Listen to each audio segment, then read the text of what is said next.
Hello, everybody. Good evening. Welcome to the show as I straighten my chair up. I'm actually having to get super over the top of the mic, and I've cranked up the gain a wee bit because my voice is very quiet tonight because I don't really have a lot of voice. Yes, I have had flu for the last several days. It's probably about 12 days now. And just to make it clear, I do not have coronavirus. Yay! But I do have flu. And although some of the symptoms are similar and some of them are, there are shared symptoms, I don't have the fever, which is good.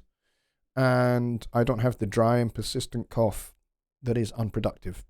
Those are kind of like the two key ones. If your temperature's pretty high and you have the dry and persistent cough and it starts to descend into your bronchioles and into your lungs, then yes, you probably do have it, and it's worth contacting your healthcare specialist, your doctor, your GP, or get yourself down to the hospital.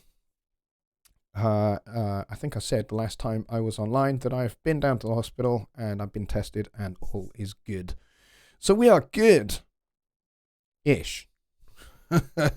Not 100% good. So as I said there in the chat that I said tonight may be a shorter show as I don't have much of a voice or a whole lot of energy, which is true. So we would normally be going through the song that we've been working on the last few weeks. But we're not going to do that tonight because that just takes, frankly, more brain power than I actually have at the moment. Because 85 to 90% of my brain power is dedicated to getting rid of this flu, and the rest is kind of just going, we don't know what to do. So there it is. Sorry about that. Let's see, we got 9 people here, which is a little less than usual. Oh, hooray, it's just popped up to 10. Yay! That's always good. Let's see, who do we have? Ken was the first one in the door. Hello, Ken.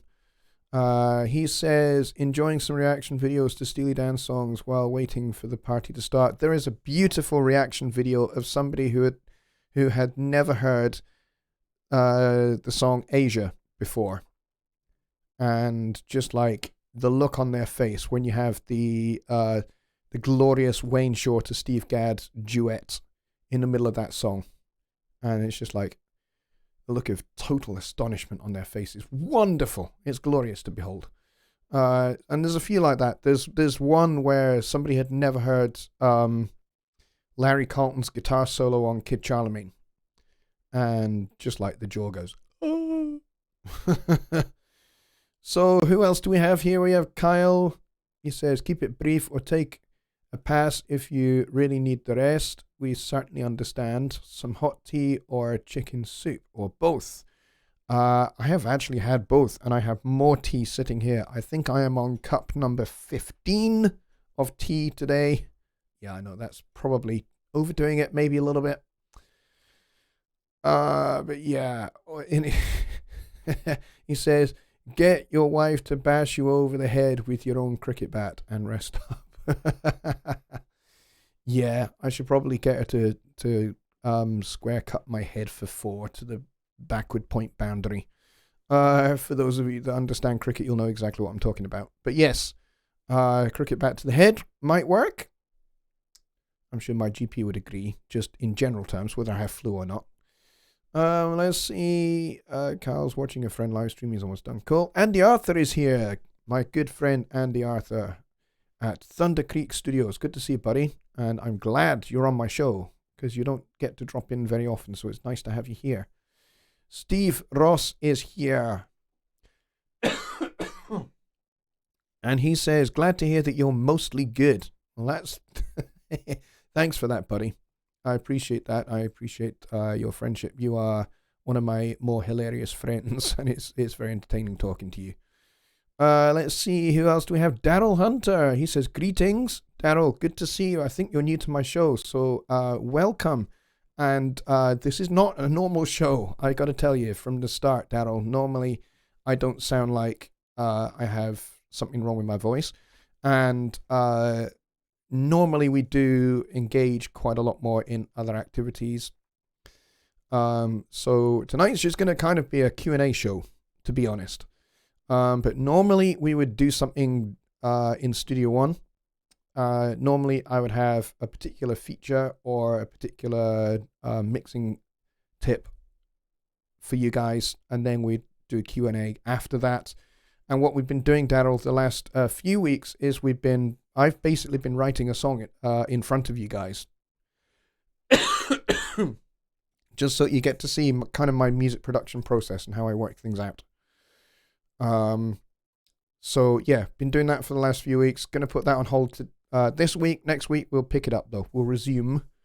Because our song is kind of going to be maybe a kind of large band rock tune. So kind of like a jazz rock kind of thing is kind of the direction it's going. Paul Lucas says, "Hey Johnny, get well soon." Thank you, Paul. I appreciate it, buddy. Put some peppermint in your tea. Does wonders. I hate peppermint. I really do hate peppermint. It is absolutely disgusting. So I will not be taking that advice. I believe you're probably correct, though. It probably does work, but I really wouldn't want that. Let's see. Oh, Daryl King, you're Kingston Dread. Of course you are, my dear friend. Of course you are. How are you, my friend? Good to see you. So you have been probably watching as Kingston, and there you go. Andy says, "I'm usually really busy with live sound, so I'm able to tune in this week since all my live shows were cancelled." Yeah, we're all kind of in that unfortunate boat. It's a bit of a pain in the butt. I've had some gigs cancelled as well. I was supposed to play with a band with my parents. Actually, my parents have a band called Hokey Pokey, and we were supposed to play a couple of conferences and a festival. That's all gone. I was also supposed to be playing bass, upright and electric bass on a film score. That's gone as well. So yeah, I am actually under quarantine. I have been under quarantine for 14 days already. That kind of was supposed to finish on Friday, but then they told me to extend it, so I'm extending my quarantine for another 7 days. And I'm totally cabin fevered to the max, I tell you that. That is for sure. Daryl says, "Not at the studio, so not on my personal." So I'm on my personal account. Okay, thank you, mate. Good to see you. Kyle says, "John Prine hospitalized in critical condition with COVID-19. Oh wow, that's not good to hear. I hope he gets well and gets fit through this. Sometimes the cure is worse than the disease. Yes, sometimes it is. I would agree with that. But yes, I'm otherwise absolutely fine. I'm not showing any COVID-19 symptoms at all. None of them that are kind of on the list. And I have been checked. But, during my period in quarantine, I am being monitored. My wife is a medic, and she knows exactly what to look out for. So we're all good, and my kids are at home. Their academic year finished a whole term early, which they were happy about. They're not quite so happy about it anymore. I think they would both quite like to be back at school, but their Easter vacation would have started on Monday. So they would have finished their spring term on Friday, and they have 2 weeks, and then their summer term would have started in 2 weeks' time. But that is all gone to poop with coronavirus, which is very entertaining. So I have the kids at home for potentially the next 6 months, because we've just been told today, actually, that the coronavirus lockdown is likely to remain in place for 6 months. So that's a big one. It means I will not be playing any shows for 6 months. And the only way I can get involved in working on film scores is if I do my parts virtually, which is really, really hard to do in a film score situation because you need to kind of be there with the orchestra to make it work. Because that's how film scores tend to get done. So the film industry is going to be screwed. Because recording film scores is going to be practically nigh on impossible unless you get the entire orchestra to record virtually and then somebody has to painstakingly edit everything together. You could do it that way. One of my friends, who is a terrific tenor sax player called Chad Lefcoats Brown, I posted up a video of his on my personal page, if you'd like to go and see it, which is his virtual big band.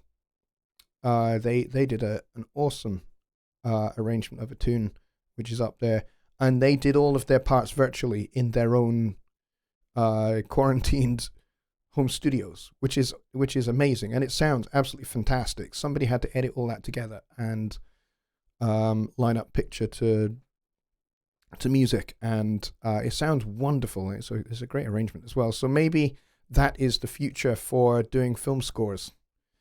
When you're not, otherwise, my friend Stu Kennedy, who is a film composer, he uses a lot of virtual instruments. He uses virtual libraries like the East-West Library and the Vienna Symphonic Orchestra and things like that. He uses a lot of virtual instruments and occasionally brings in real musicians as well. But for the most part, he uses virtual instruments for all of his film scores, and that's probably most of the way in which it'll all go. So I would imagine that traditional film scoring is probably something that is now dead, I would imagine, because of coronavirus. So it may well be that I've played my last film score already. We'll have to see, I guess. Let's see. Steve says, our kids are doing e-learning.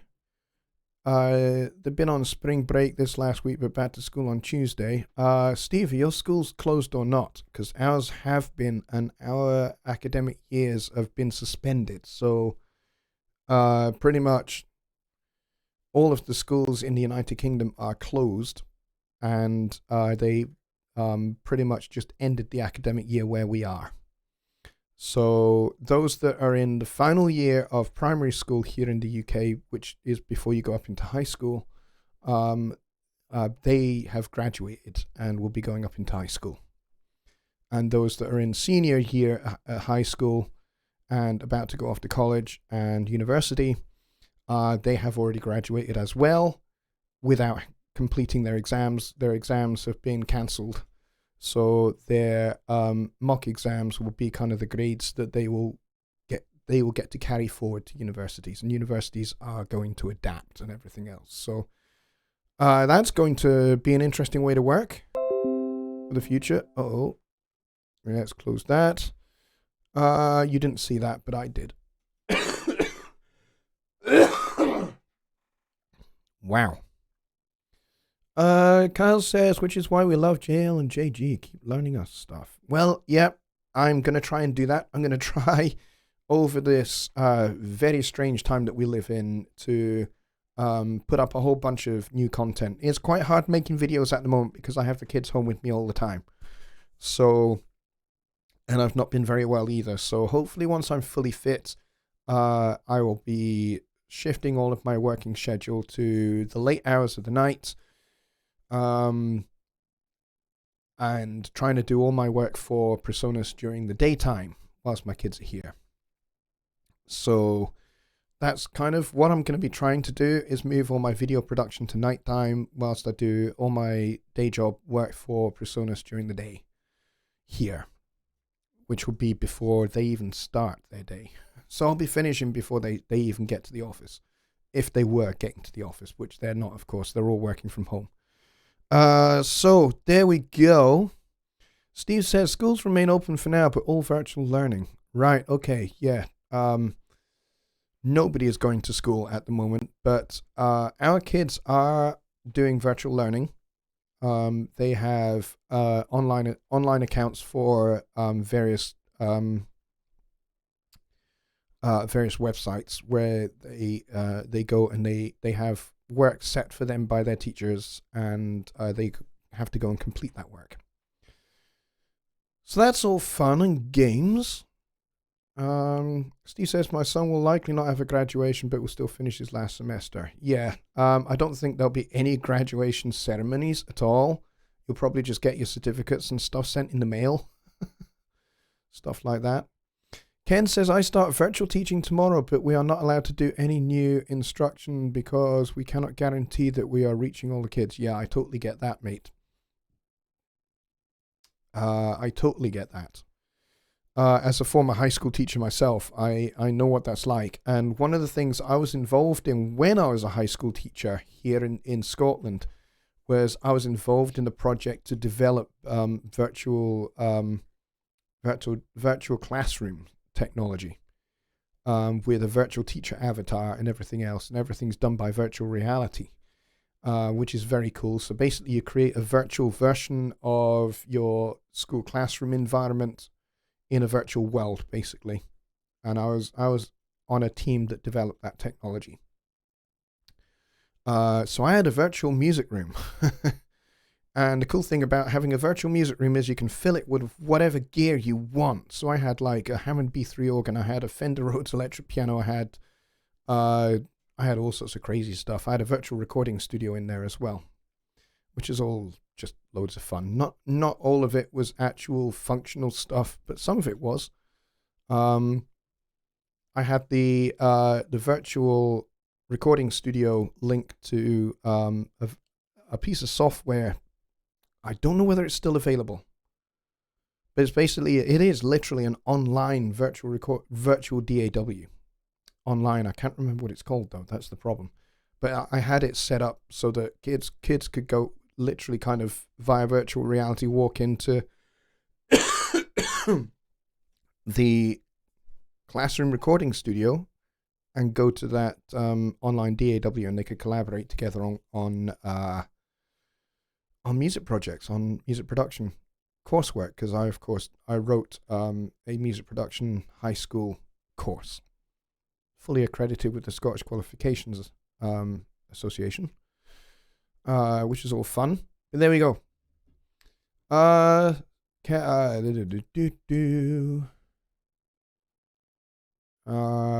says to Ken, did you get your streaming all worked out? Yeah, Ken, I hope you did. And I'm looking forward to seeing any streaming content that you guys are planning to do.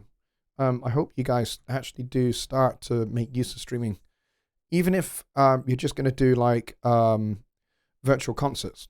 I think virtual concerts are a great idea. There's something called Concert Window that you can get involved with, and the great thing about Concert Window, you create an account and you can charge at the door. So you can charge ticket prices, and you can invite people in, and they pay effectively on the door, so to speak, and they can attend your show, and you can interact with them via chat, a little bit like YouTube Live.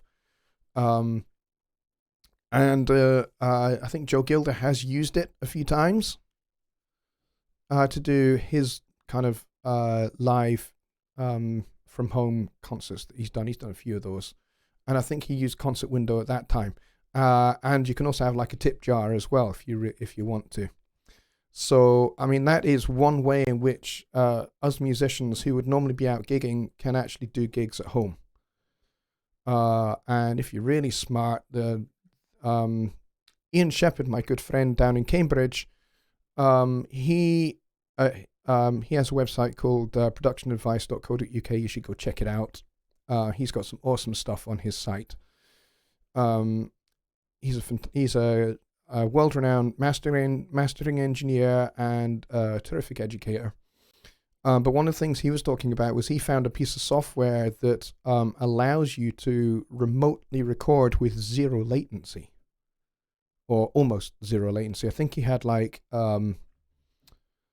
just a small amount of latency that's very, very workable with and doesn't give you a problem.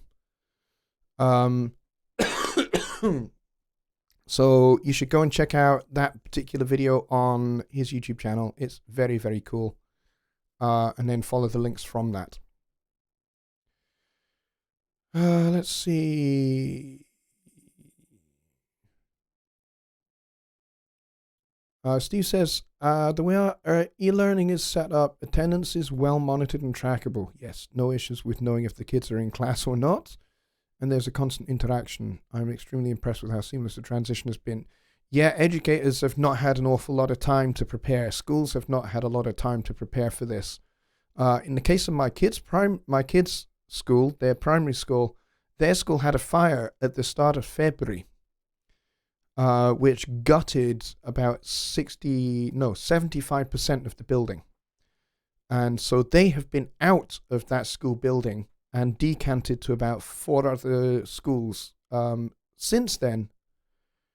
And so it was already a challenging situation for the kids and for the teachers. And now with coronavirus, it's an even more challenging situation for teachers to get resources out to kids and all of that. But yeah, we've had to work very, very hard, very, very quickly to get materials and trackable learning set up super fast. But the thing about Scotland is, and that project that I was telling you about that I was involved in, that was developed because there were several winters in a row where we had such bad and such heavy snow that schools were closed for prolonged periods of time because nobody could actually get to school. So that technology was developed as a response to that so that people could continue to learn and teachers could continue to teach from home. So that schools could effectively just basically switch over from a real world school to a virtual school very, very quickly. And so that technology is being used right now for my kids. My kids can just go and they can get into their virtual classroom and everything else. And it's great. It works really, really well. And they've obviously updated it quite a bit since I was last involved with it. But it was great to kind of pioneer that with a team of about 6 other developers. It was really great. And it's really the only major software development that I've ever been involved in. And it was great fun. And I know nothing about software developing. I know nothing about coding. But I learned absolutely tons. And it was great to get that going. So let's see. Mike says, I don't leave my house. Screw that. I'm not a big people person to begin with. This is easy for me. I just wish I had a computer. Yeah, you've got a really nice computer coming though, Mike. And I guess it's just you're gonna have to be just a little patient. I know what that's like because I had to wait quite a while for my new machine to arrive as well. And it was frustrating having to wait. And yes, I am not a big people person either. But things like this help me. You know, doing this show really helps me to interact with people. Albeit you guys are not actually literally in my room. But still, it helps. It helps tremendously. So we've got 19 people here, which is amazing. We would normally have maybe 25 or so people here. I think that's kind of like our regular average. So we're maybe a tad below average. So if you know people that would normally be here, please do drop them a direct message or a private message on Facebook or something like that just to say, hey, the show's on. If you've not got anything to do, come and watch it. Let's see. Country artist Joe Diffie died from the virus. Wow, I did not know that. That's very sad news. That's very sad news. My thoughts definitely go out to his family because that's really, really sad news. Sad to hear that. Let's see what else we got. Mike Neighbor says, I have a USB PCIe card coming tomorrow for the old computer. I hope it works temporarily. Well, that's very cool. I hope that works for you as well. Kyle says to Mike, be sure to turn off the onboard USB in the BIOS settings so there's no conflict. Good advice. Very good advice. Mike says the onboard USB hub doesn't work anyways. But yeah, you should get some instructions with the PCIe card, I would think, Mike, that you can just follow. That's part of the installation that will tell you and show you how to switch it off, switch your onboard one off in the BIOS.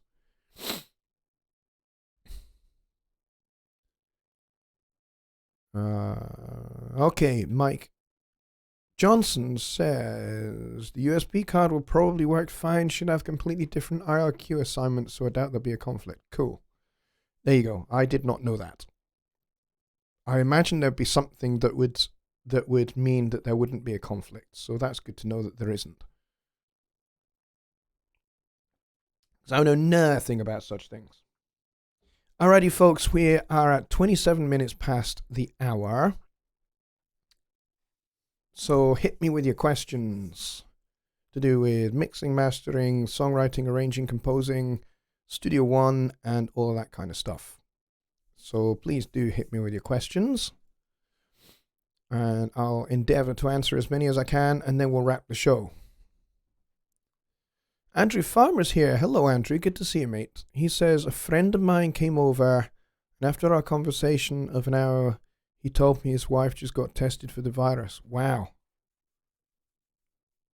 Yeah, all the statistics that are coming out, that because we have a daily briefing from our Prime Minister and the Chief Medical Officer here in the UK, and yeah, the statistics are not nice. So many people contracting the virus, and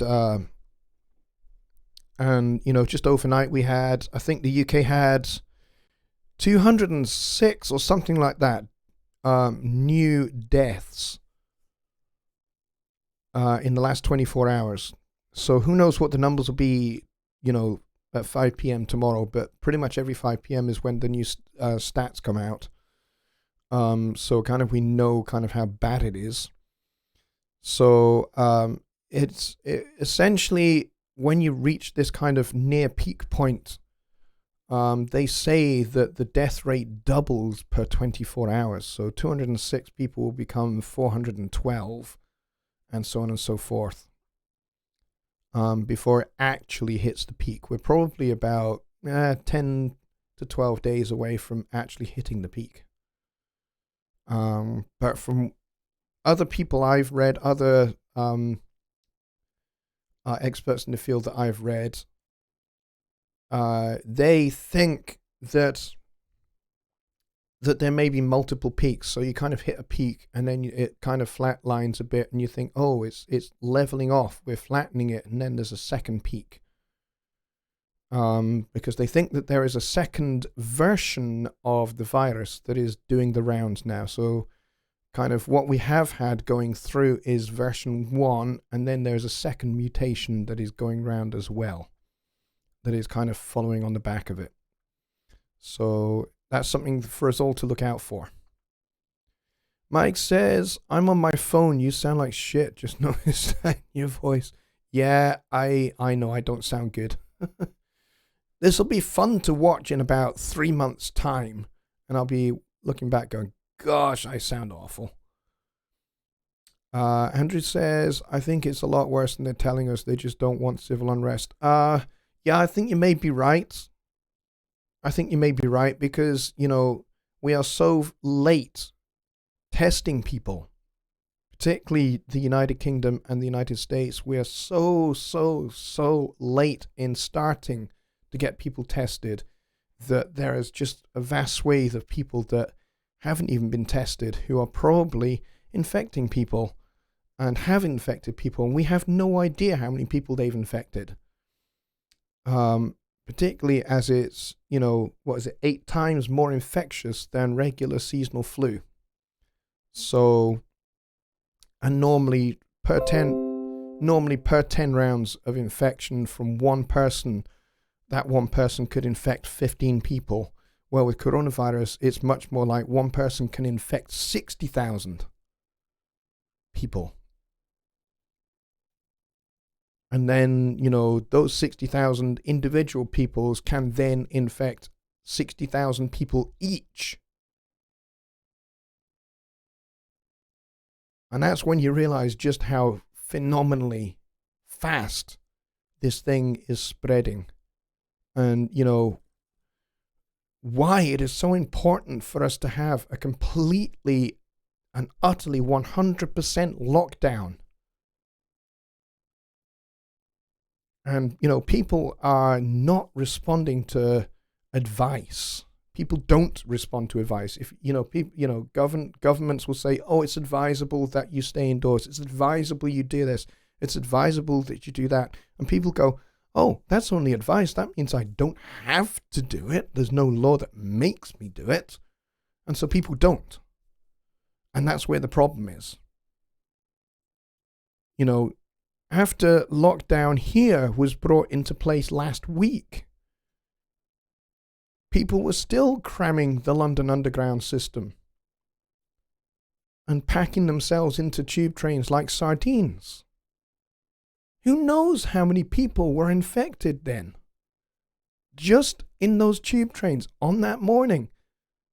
And if each one of those that gets infected then has the potential to infect 60,000 people each.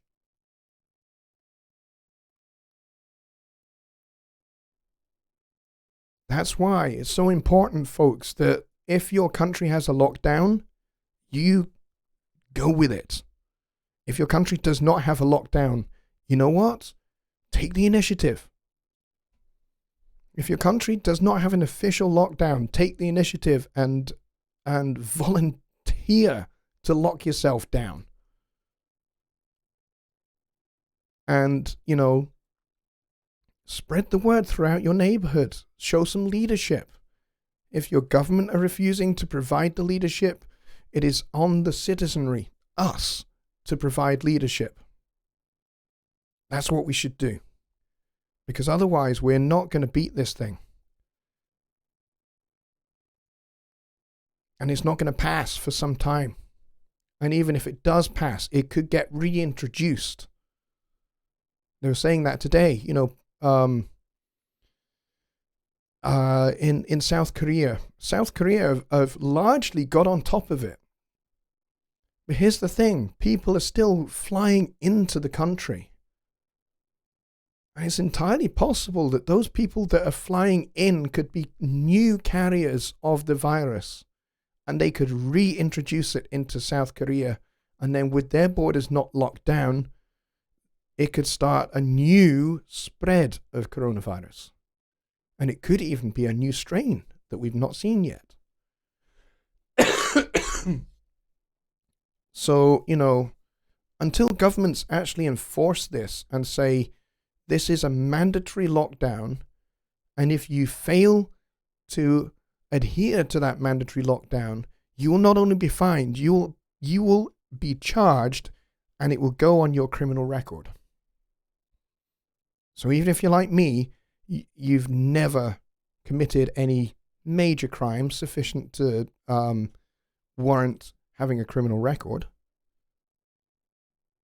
you will go from having a completely clean record to having a criminal record. And that will be on your file for 5 to 6 years. And it will affect your employment. So there need to be serious repercussions. But that's just my view. And at the end of the day, I really don't want my Sunday Night Live show to be political. And as far as I'm concerned, feel free to disagree here, but my intent is not to be political here. I'm not preaching party politics. I'm not preaching my political point of view. A lot of you already know what my political point of view is, but I'm not here to preach that. I'm here to say, this is how we probably should work together to beat coronavirus and actually slow its spread and maybe even halt its spread. And it's not like, and I'm not talking about anything that you guys don't already know. Anyway, I'm going to get off my soapbox now. In another life, I am a preacher, so I have to be careful. Let's see. All the big cities are nuts with infections. Yes, they are. And here's the thing, particularly in the United States. Now, I'm not going to be political here. And I'm not. But I just think it's ridiculous that there is no federal mandatory lockdown. It's basically on a state-by-state basis. State governors can say, yes, we're going to lock down, or no, we're not going to lock down. That's stupid. That's absolutely the height, the paramount, the Mount Everest of stupidity.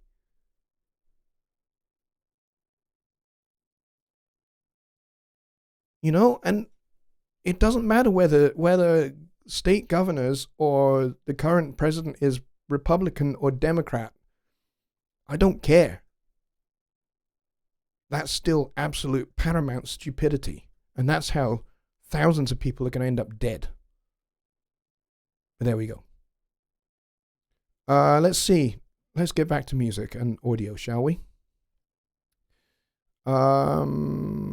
Lollipop Guild is here, and she is lolling. Andrew Farmer has a Studio One question. Is there a way to edit/see more than one MIDI track? Yes, there is.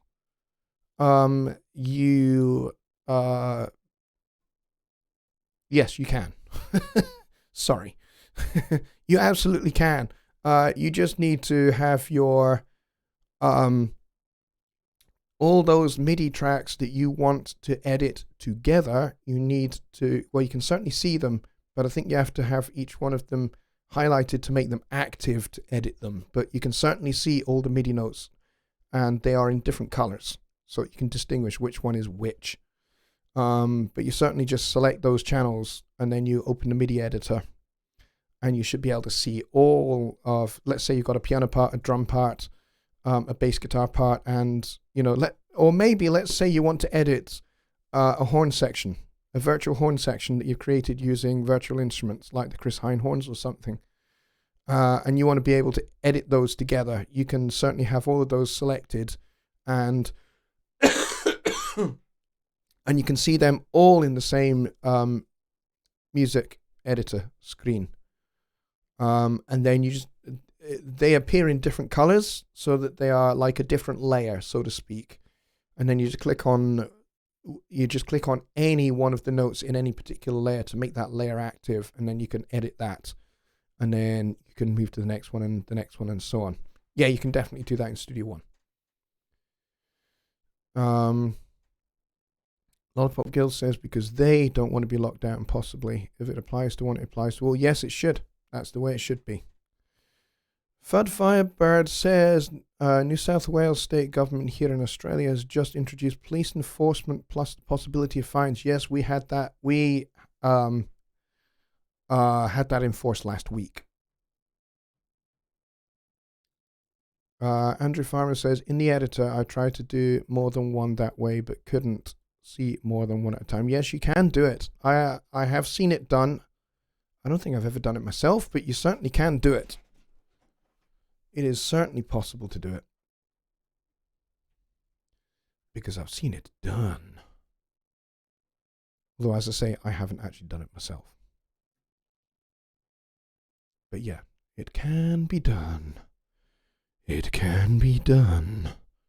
Sorry, I was trying, because I have this new kind of low notes to my voice that I've never had before. I was trying to do that, that kind of radio continuity announcer voiceover voice, where you're talking very low and into the microphone and making the most of the proximity effect. And I just can't do it.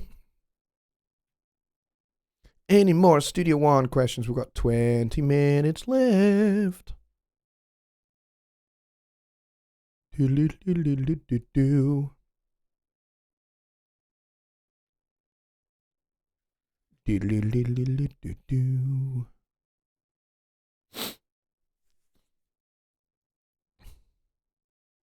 Any more Studio One questions or audio questions in general? We're losing people. We are down to 16, which is a shame. What we peaked at? Yeah, we peaked at 19. Holding steady for quite a while there at 16. Let's see. Studio 192 is USB 3.0. I believe it is.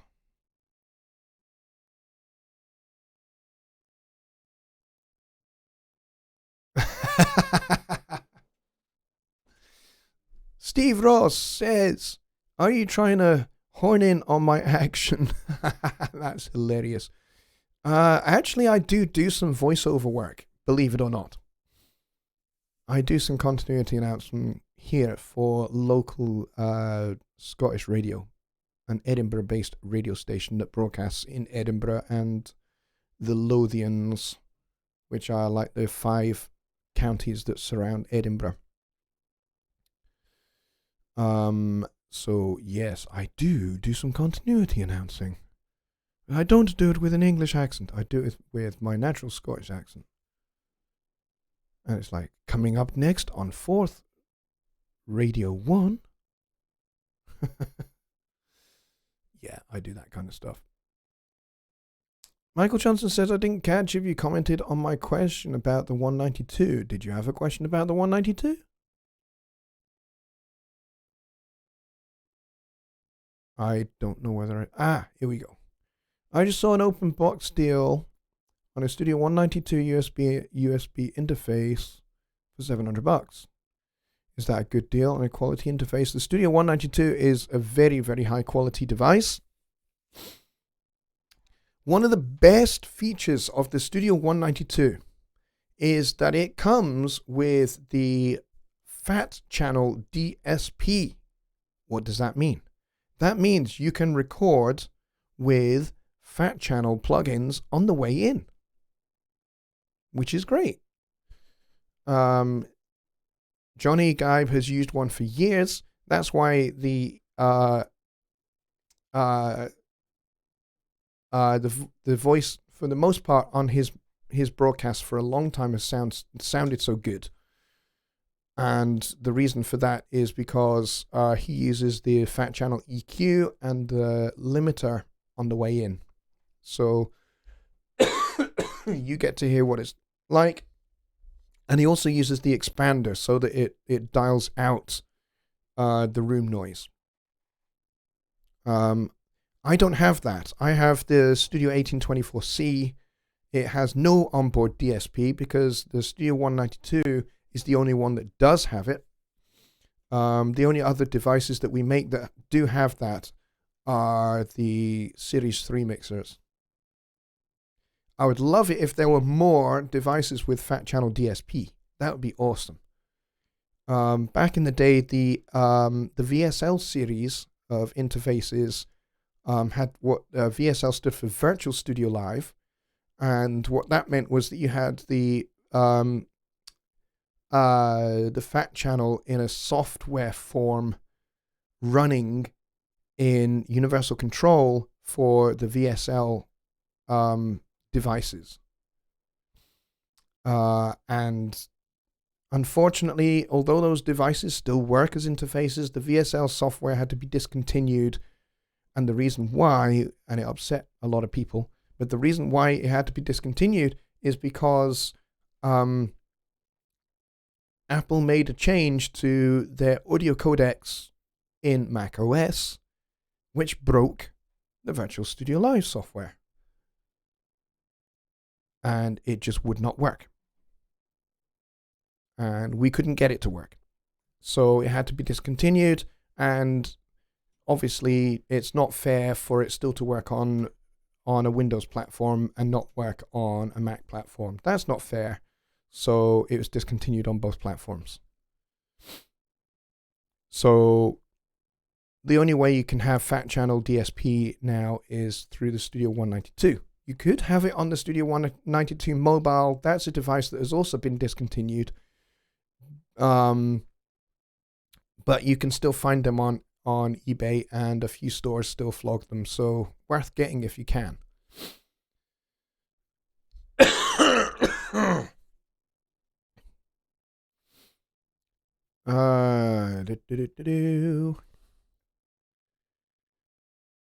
Let's see, what else do we have?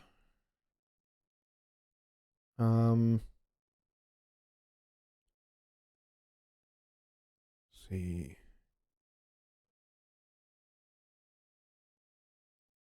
Andrew Farmer says, can you boot up Studio One and try to show me multiple MIDI editing drum tracks?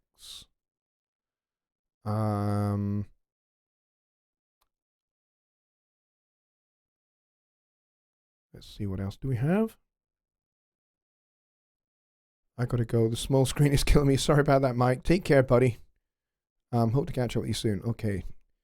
Let's see if we can at least show how this works. I know it worked in previous versions of Studio One, so I imagine it still works in Studio One 4.6. But I could be wildly wrong. And if I am, that's cool. We'll get our answer. Alrighty, let's actually go to our live stream song, because I know I do have some virtual instruments here.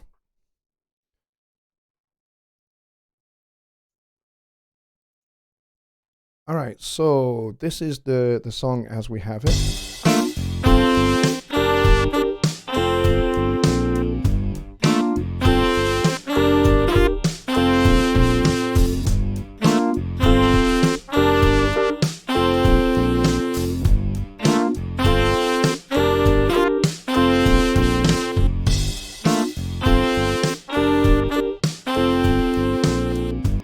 Alright, so let's see if we can actually get all of these horns, the trumpet, these two horns, the trumpet and the tenor, to appear in the same MIDI editor. So if we range select these guys, if we range select these guys, so they are, what is going on here?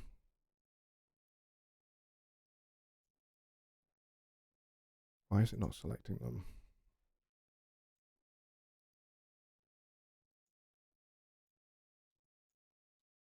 Okay, let's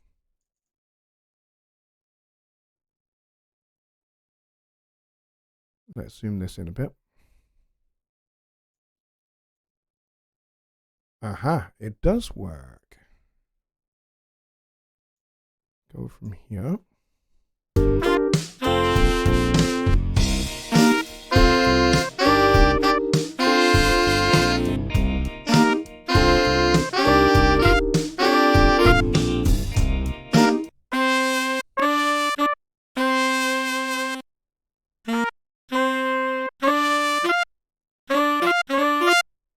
All right, so there you go. We have, okay, we have the green is the tenor sax,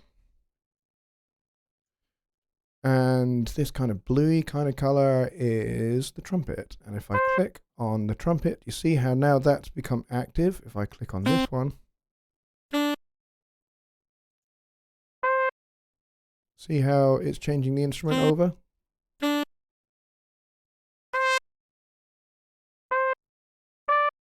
And I can move that up if I wanted to. And I can move this one up.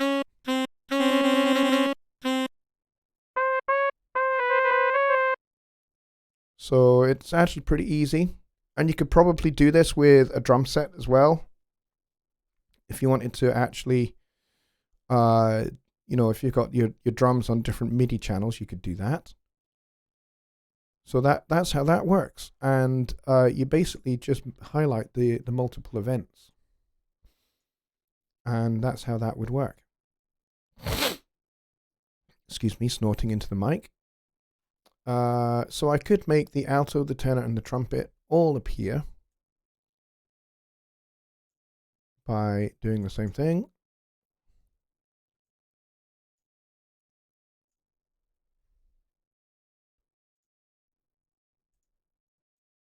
Oh, I want this zoom in. There we go.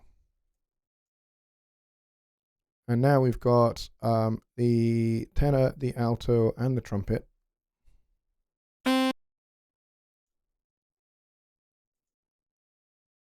Oh, that's because the alto's not soloed. That's why you can't hear it.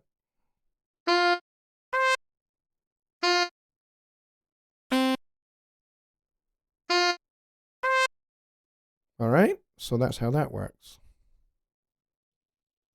And I want to undo that there, and we'll take the solos off.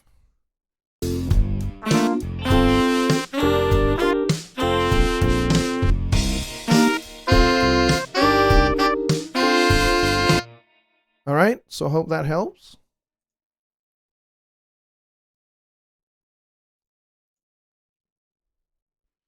And that's how it's done. So you just multi-select the events and then click on one of them and it opens up the editor for you. Andrew says, I guess that's a no. No, you can. You absolutely can, and I just showed you. So there you go. That is how that works. Okay, Lollipop Guild is out. Okay, see you later. No problem, take care. Andrew Farmer says, cool song. Yeah, this is what we've been working on week by week. The last several weeks is we've been working on this. So I basically developed this from scratch. We started out just with a drum loop. Let me stretch this out a bit. There we go. We'll keep the loop on. So yeah, we started out with just this. And then we added this.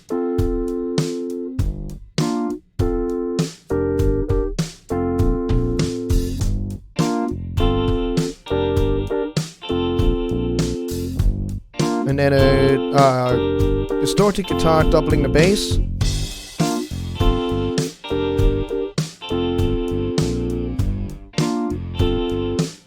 And then the trumpet and tenor.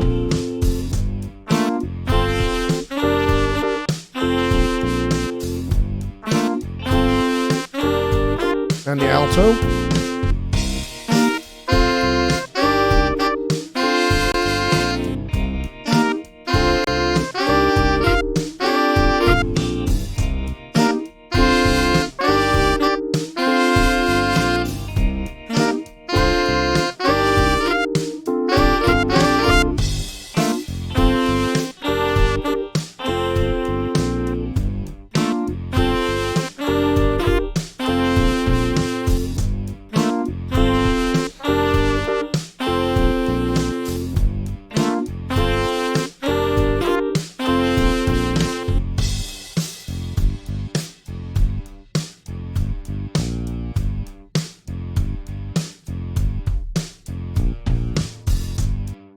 So we've not written anything new here for this C section, where we're going to strip out everything, just leaving, excuse me, just leaving the drums, the bass with the distorted electric guitar.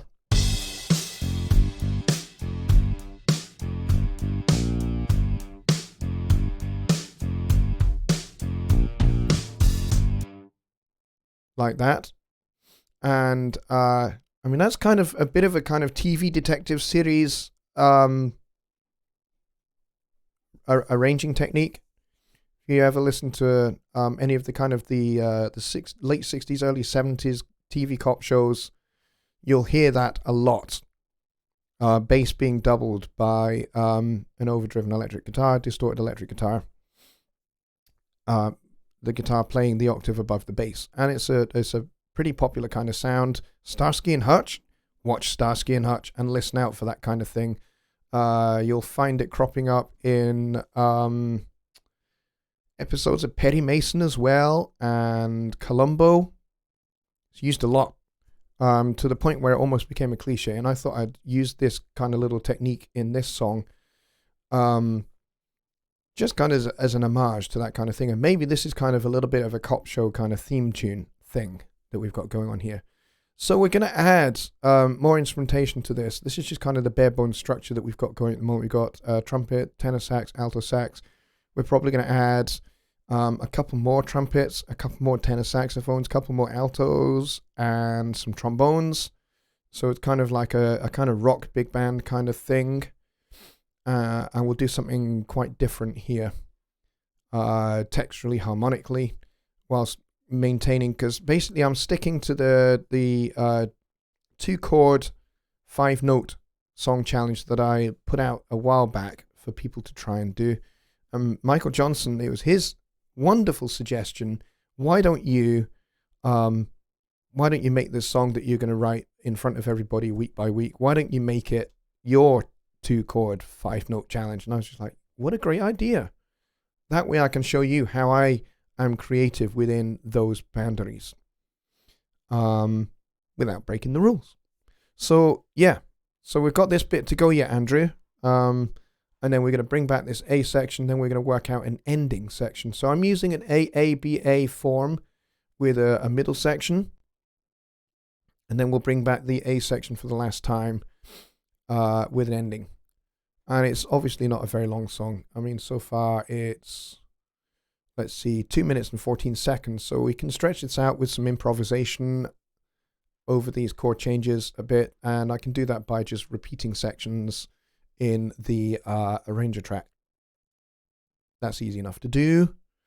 Should be fun to expand this out, and hopefully we'll have like a 4-minute or something seconds tune at the end of it. So there we go. That's how it's going. Just Bob says, all right, gotta go. Movie night with my wife. I'm taking her in for a date night. I'm going to watch a movie and have some homemade popcorn. That sounds gorgeous. Let's see. Steve Ross says there's a Studio 192 in Northwest Indiana listed for $500. Would you like me to inquire for it? Perhaps I can negotiate a little since he's an hour and a half from me. Well, that's awesome. That's very kind of you to do that. I appreciate it. Oh, yes. Mike Johnson has just said the original limit is 32 bars, so I guess I can expand on my 32-bar version. I'd forgotten that limitation. You're right. Don't worry. My ending is just going to be, like, super short. Just to make it make sense. Rather than just stop. Because at the moment, it's just going to stop. So I kind of want to do a little ending so that it doesn't just stop. So yeah, 32 bars, I would say, for the main body of your music, and then you can tag a little what they call in classical music a coda on the end. Absolutely. So yeah, 32 bars plus a coda. I'll let you have a coda. A coda for Yoda. Yes, Steve Ross, that is very kind of you to offer to do that for Michael. I appreciate that very much. I love the kindness in this place. You guys are awesome. Anyway, oh wow, I've just seen myself cough in the preview, like 15 seconds later. All right, we are at the 1 a.m. mark here, and I really need to go and stop talking, which is very hard for me to do because I love talking. And I need to go and get some rest and get some sleep and hope and pray like crazy that my kids are well behaved tomorrow so that I don't have to shout or anything, because I can't shout. Michael Johnson says, since I'm going to redo that challenge, can you play the one I sent you on the stream? Oh, I will do that next week. We're out of time this time, buddy. But yes, I will definitely. I need to go find your track, actually. Could you do me a favor, Michael? Could you send me your original version as well as your new version? And that way I can listen to both, because I would like to listen to both. So there we go. Kyle has just sent me something. Thank you, Kyle. I will go and have a wee look at that later. But right now, I'm going to end it here. Thanks ever so much to everybody that came. All 19 of you are awesome people. I appreciate you very, very much. And I will see you all when I did it at 6 a.m. last week. Thank you, Kyle. I will see you all on Wednesday for Songwriting Simplified with Jonny Gibe. And I may well pop up on live stream throughout the next few days. We will have to see how I'm feeling, because I had planned to do a few more of these kind of extra special lives that I've been doing. So I'm intending to ramp that up a little bit. And if I have much more of a voice through the course of this week, I will definitely do some extra streams, especially for the folks in Europe. But I'm not going to leave the rest of you guys out because there'll kind of be more daytime here or early evening here in the UK, which will kind of be mid-afternoon for you guys in the States. So I will speak to you all very soon. Take care and stay safe. Remember to wash your hands for 20 seconds. And remember to stick to the social distancing measures that are in place pretty much universally all over the globe. Make sure you are staying 2 meters apart or 6.2 feet away from everybody. And if you're on lockdown, adhere to your lockdown, please. Because that will help everybody. And Andrew, you are very welcome, my friend. I will see you all very soon. Good night.